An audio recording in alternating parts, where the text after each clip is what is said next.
कहानी का नाम 4 किरदार, एक राह। स्थान उत्तराखंड के पहाड़ी गांव। मुख्य पात्र राजू 12 साल का अनाथ लड़का, मीरा अकेली विधवा औरत जो दूसरों की मदद करती है, टोनी एक वफादार सड़क का कुत्ता, साधु बाबा एक घूमते हुए संत जो केवल मौन रहते हैं। राजू का संघर्ष। राजू एक छोटा बच्चा था जिसके माता पिता की मौत एक सड़क दुर्घटना में हो चुकी थी। गांव में लोग उसे बिना भाग्य वाला समझते और कोई साथ नहीं देता।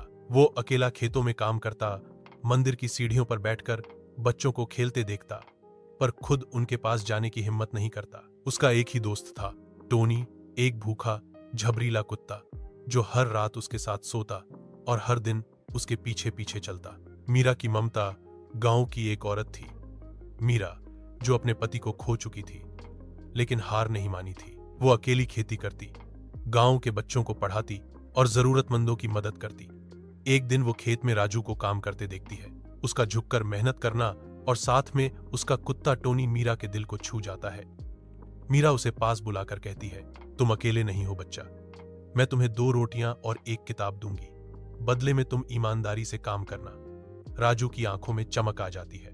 साधु बाबा का मौन संदेश। कुछ दिनों बाद गांव में एक रहस्यमय साधु बाबा आते हैं। वो किसी से बात नहीं करते, बस मंदिर की छत के नीचे बैठते हैं। लोग कहते, ये बाबा कुछ नहीं बोलते, बस मौन में सब कुछ समझते हैं। राजू रोज टोनी को लेकर बाबा के पास जाता। एक दिन बाबा ने उसे इशारे से एक पुराना टूटा हुआ बांस का बीन दिया। मीरा को जब पता चला, उसने कहा, यह तो संकेत है राजू, शायद बाबा कह रहे हैं, अपने अंदर की आवाज सुनो। बदलाव की शुरुआत। मीरा राजू को पढ़ाना शुरू करती है। टोनी हमेशा पास रहता। खेत में काम, पढ़ाई और मीरा की दुआओं से राजू अब गांव में पहचान पाने लगा। राजू हर शाम बाबा के पास बैठता और बांसुरी बजाने की कोशिश करता। धीरे धीरे उसका मन शांत होता गया। टोनी की कुर्बानी। एक दिन गांव में आग लग गई। राजू और मीरा खेत में थे। टोनी ने भौंककर दोनों को चेताया। वो गांव की तरफ दौड़ा और बच्चों को झोपड़ी से बाहर निकाला, लेकिन आग में फंसकर टोनी खुद वापस नहीं आ पाया।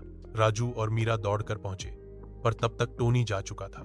पूरा गांव चुप था और उस दिन साधु बाबा ने पहली बार अपनी आंखों से आंसू गिराए। अंतिम सीख और नई शुरुआत। टोनी की मौत ने गांव को झकझोर दिया। मीरा ने टोनी की याद में गांव में एक छोटा स्कूल शुरू किया। नाम रखा टोनी पाठशाला। राजू अब गांव का सबसे होशियार लड़का बन गया था। साधु बाबा ने जाते जाते राजू के सिर पर हाथ रखा और पहली बार बोले, जीवन में सबसे बड़ी भाषा है सेवा और प्रेम। तुमने दोनों सीखी हैं बेटा। सीख।